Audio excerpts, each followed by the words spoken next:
Okay, welcome everybody to the breakdown. I'm your host, David Canellis. Today we're running through a few interesting stories that are happening across the internet, across crypto, across AI, and all that sort of stuff. We're going to look at, this story about a group of people gaining illicit access to Anthropic's new Mythos model. We're also looking at what seems to be a tether scam hitting tankers in the Strait of Hormuz. We're also going to be looking at the story about DoorDash partnering with Tempo to bring stablecoin payments to merchants and delivery drivers. So, without further ado, let's jump to it. This is the breakdown. This episode is brought to you by Nexo. Step into a new era of digital wealth. Earn interest on your digital assets, borrow against them without selling, and trade all in one platform. Get started at nexo.com/breakdown. Nothing said on the breakdown is a recommendation to buy or sell securities or tokens. This podcast is for informational purposes only, and any views expressed by anyone on the show are opinions, not financial advice. Hosts and guests may hold positions in the company's funds or projects discussed. Okay, so first up, I can't really ignore this story about Mythos, Anthropic's new supposedly outrageously powerful model that is going to break everything that we knew about cybersecurity and and all things code. This is a story from Bloomberg. Anthropic's Mythos model is being accessed by unauthorized users. So what's been reported is that a small group of unauthorized users have accessed Anthropic's new Mythos AI model. According to a person familiar with the matter, a handful of users in a private online forum gained access to Mythos on the same day that Anthropic first announced a plan to release the model to a limited number of companies for testing purposes. The group has been using Mythos regularly since then, though not for cybersecurity purposes, said the person who corroborated the account with screenshots and a live demonstration of the model. So while Anthropic is out here warning everybody just how powerful this thing could be, the unauthorized access actually all they were doing was building websites. Where is it? It's like the users are part of a private Discord channel that focuses on hunting for information about unreleased models, including by using bots to scour for details that Anthropic and others have posted on unsecured websites such as GitHub. And how they did it, the group of users made an educated guess about the model's online location based on knowledge about the format Anthropic has used for other models, which I just find ridiculously silly. If you have access to what is supposed to be the most powerful AI model known to man, why wouldn't you make it figure out whether the systems that you are keeping it on are secure? It just doesn't make a lot of sense to me. The group is interested in playing around with the new models, not wreaking havoc with them, the person said. The group has not run cybersecurity related prompts on the Mythos model, preferring instead to try tasks like building simple websites in an attempt to avoid detection by Anthropic. I mean, okay. And I just find it super silly because, you know, I'm every day I am becoming more of an AI skeptic, and I know that might really annoy some people to hear, but I think that in general, if you've spent a long time in the crypto space, you really don't want to be a skeptic because the skeptics were just so cringe. I can't stress that enough. That for the longest time in Bitcoin, we had. I mean, there's no other way to describe them apart from super cringe. They're normally like there was a lot of like professors, there were a lot of like boomer professors, and other writers that really made a career out of bashing the concept of Bitcoin, bashing the concept of open source permissionless money, and taking the worst parts of the crypto space and then blowing them up to represent the whole. And if you've been in crypto, you have watched those skeptics be essentially wrong. Like I like and don't get me wrong, there have been a lot of garbage projects that have come through crypto, and everything that you could think that could go wrong has gone wrong to some degree. So, it is really the case of of a broken clock is still right twice a day because I mean, we all know what Bitcoin and crypto has done, and essentially these systems do work. It is all about the application of the technology that really brings either merit or disaster. And so I understand that there is an instinct to not become the AI version of that and to not be a skeptic. But when I see stories like this, that I mean, this is alongside this Project Glasswing stuff, and I know that we might be starting off this show with a little bit of a rant, but I mean, I think we're all familiar with Project Glasswing, and that is this initiative from Anthropic that brings together Amazon Web Services, Apple, Broadcom, Cisco, CrowdStrike, Google, JP Morgan Chase, the Linux Foundation, Microsoft, Nvidia, and Palo Alto Networks. And also, like, they've brought in some others now. They're also expanding, this initiative to some European banks and all this kind of stuff. And it's ordered to, what they say, allow the largest software companies and financial infrastructure companies in the world to gain access to Mythos before it's provided to the public, so that they can kind of strengthen their systems and understand the supposed threat that is coming. But when I look at this and this really comes from years and years and years of looking at silly crypto partnerships and reading between the lines when it comes to marketing speak. Uh, I can't help but look at this and say, well, this is essentially marketing by association, in that, Cisco can say that their systems are secured against Mythos because they have been part of Project Glasswing. And it is, and that's essentially good enough. The power of Mythos doesn't even have to be proven.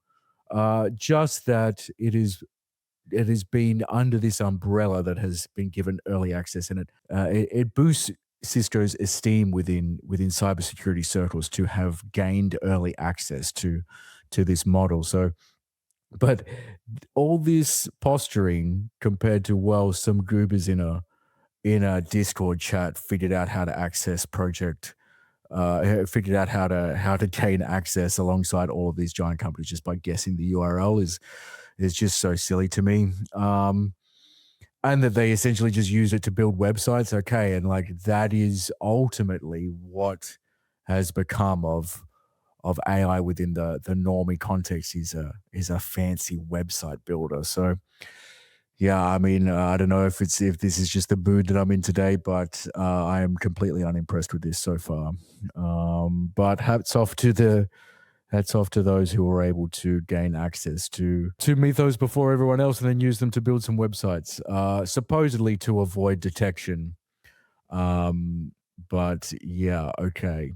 Step into a new era of digital wealth with Nexo, the premier digital assets wealth platform. Earn interest on your digital assets, borrow against them without selling, trade a wide range of cryptocurrencies, all in one place. Nexo is now available again in the US with an evolved product suite tailored to today's market. For a limited time, new US clients can unlock 30 days of exclusive Wealth Club Premier benefits, including enhanced interest rates, reduced borrowing costs, and up to 0.5% crypto cashback on trades. Get started today at nexo.com/breakdown.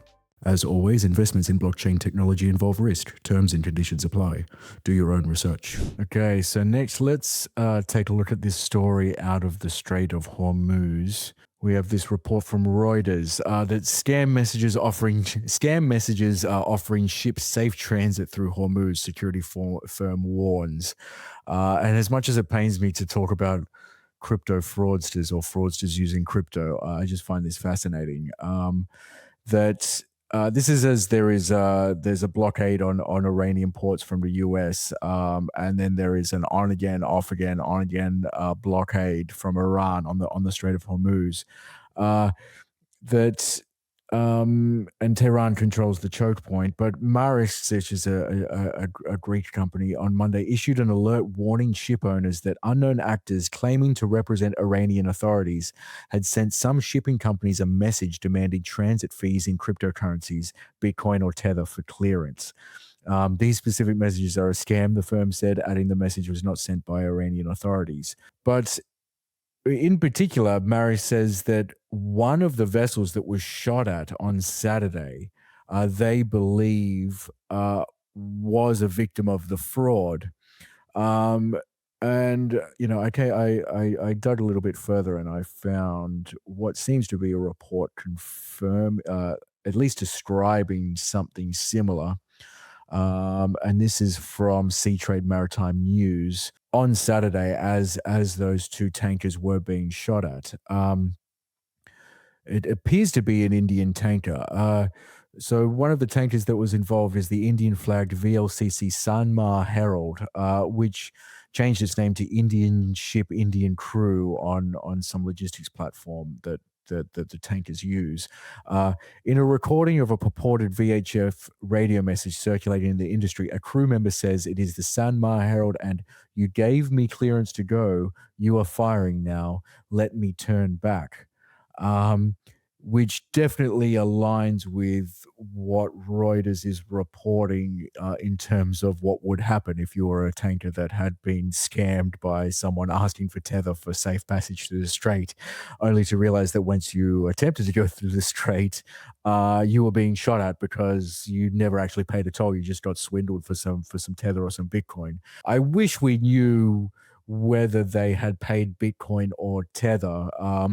And it's kind of passe to be talking about crypto within this context, but I just find it fascinating that with all the chaos in Iran and the region and the Strait of Hormuz, that Bitcoin and Tether do pop up, and I understand that it's very on brand for the Iranians to supposedly be demanding crypto, particularly like Tether and Bitcoin, because there's been a ton of reports that I mean, not only Iran, but also Russia use crypto, particularly like these two, to kind of get around sanctions and all that kind of stuff. So I can understand how I mean, it's just on brand that they would ask for it, but super curious that these scams are actively happening and people are actually falling for it, which I guess only goes to show how desperate the situation must be if you're on board one of these tankers trying to get through an international blockade. Um, and someone presents you a way out as long as you pay some crypto, maybe you would just try in case it was even a real thing. But I just found this super interesting.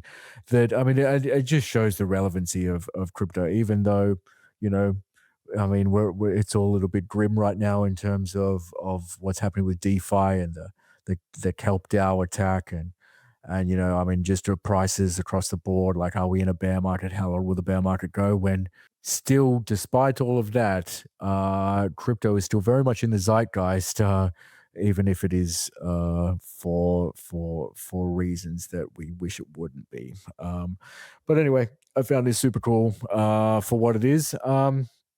Okay, so what's next? Okay, we have a story about DoorDash here.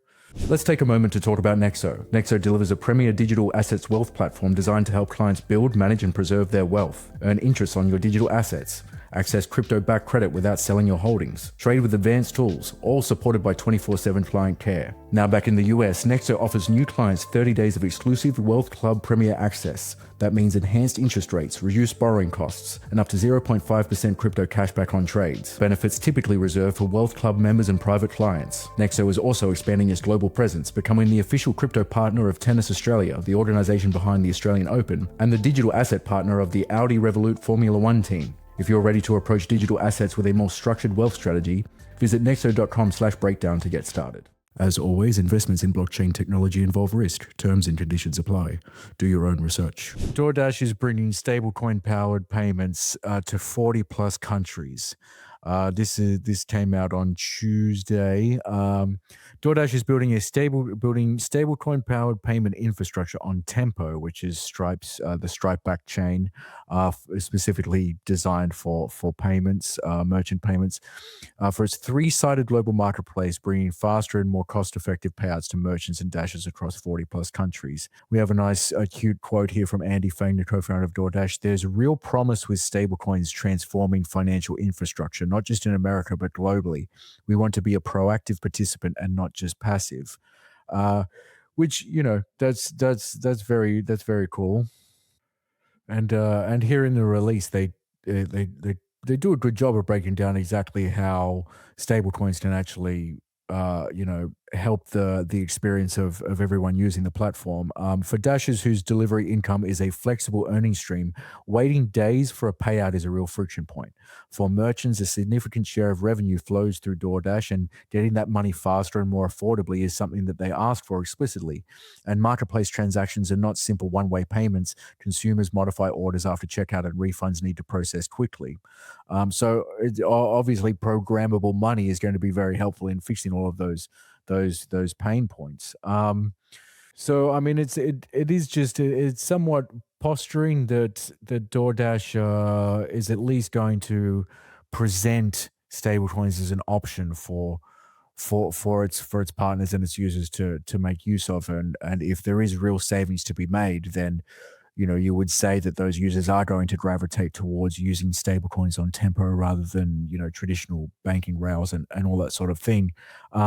Which I do find cool. I really enjoy that, there could be, I mean, that because they operate in so many different countries, that I would have to imagine that there are non-US countries that the savings and efficiencies is going to be actually huge for the individual. Depending on where they're from and their own financial situation. So I can really understand the utility there. Um, and I don't want to turn this into an episode where I am purely ranting and raving, but I mean that said, like I just really want, and I'm really just speaking about this at an individual level. I really do want to maintain a separation, at least in my own brain, between crypto and fintech. Uh, because well, I think at times like this, like I think it's very important that we try and come to terms with what makes crypto interesting. And I'm really not talking as an investor. I'm not a venture capitalist.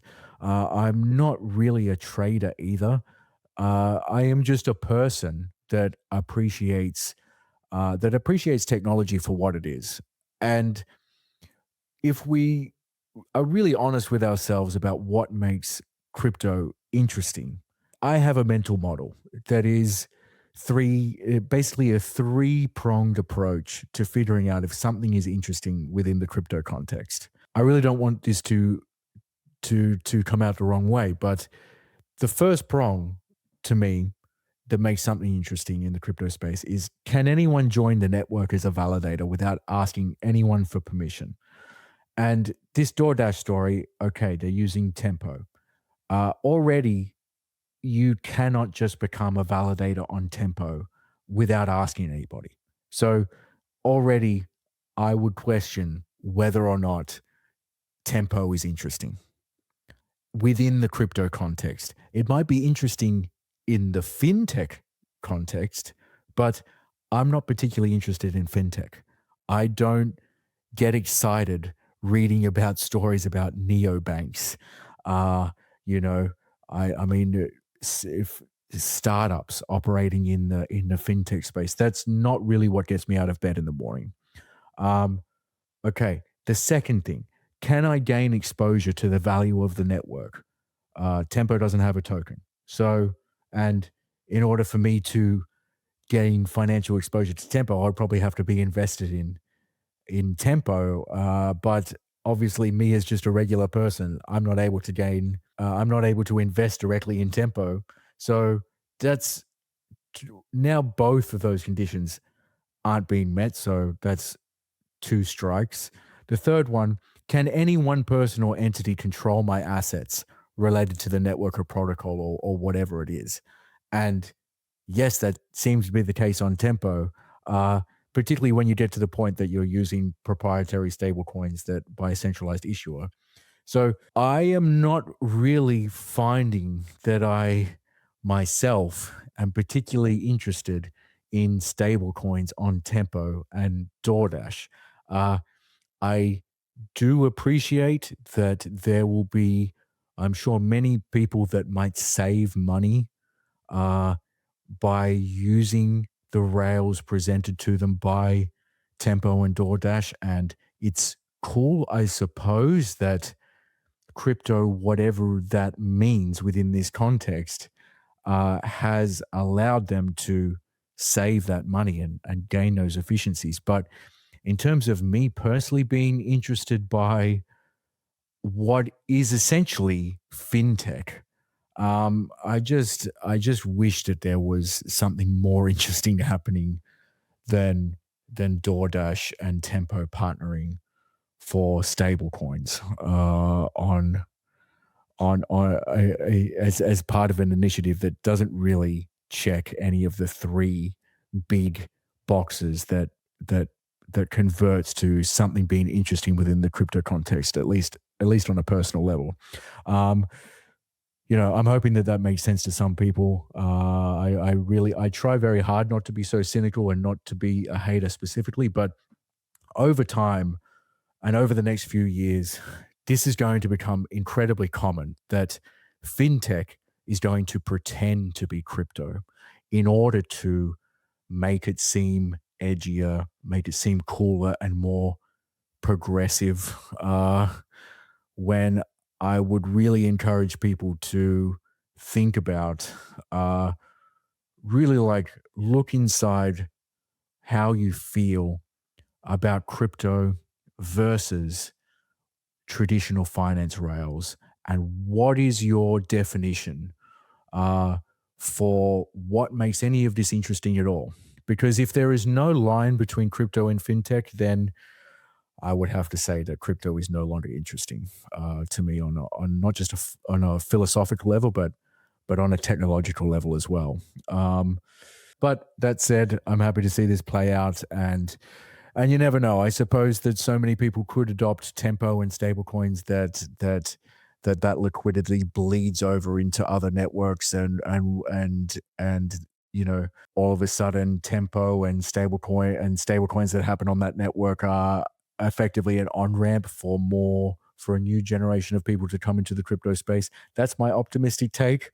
Uh, Somehow I don't believe it at this point in time, but we'll have to see. But that about covers what I'm looking at. I mean, other stories in the news right now that Justin Sun has sued World Liberty Financial, which, I mean, I guess it's par for the course. And also, I mean, something that might warrant a mention is that prices might be down and everything like that, but there is apparently no bear market for dumb shit because I don't know if you caught this story about a 2-year-old wolf that had escaped from a zoo and had been missing for 9 days before it was caught. And I mean, this is a story that feels like it was ripped straight from 2021 because Nuku escaped from a safari enclosure at O World on April 8th after digging under a fence and was captured on 17th of April near a highway interchange. It became a sensation, at least within South Korea, and of course, a meme coin was minted in his name, and so as bleak as everything is in feels in the crypto space, there is still this stuff happening. Here's the website for the meme coin, the wolf that wouldn't stay caged. And there's really no utility or reason for this coin to exist other than to capitalize on the story. And of course, if you pull up the coin gecko, I'm going to show the chart on my screen here. That of course the coin did not do very well. I mean, it did do well in the very beginning. If we can look at the market cap, it got up to $1.6 million market cap, and then it tanked just like all the other meme coins tend to do. But I mean, as sucky as this stuff is, as silly as meme coins are, when I saw this, it just looks bullish to me that with everything that's going on, there are still folks minting these meme coins and still trying to capitalize on hype in any way that they can, which again, I mean, just like the Iranian tanker story with Tether and Bitcoin, it is somewhat reassuring that there are supreme degens out there paying attention to what's happening and trying to filter that attention through crypto and obviously profit from them on their own. And we can debate the morals or ethics of that all day, but at least it's still happening. This story could have happened, and there could have been no crypto. There could have been no crypto angle at all, which I suppose that might be when we might need to worry that we are headed into total irrelevancy. But that's about it for today. Let me know what you think about all of this in the comments. Any tips on stories or stuff to chat about on the podcast, please feel free to reach out to me at dcanellis on Twitter. My email is david@blockworks.co. Just get at me with anything you think is cool, and you never know, I might chat about it on screen. So again, look after yourselves, and we'll see you next week. Bye.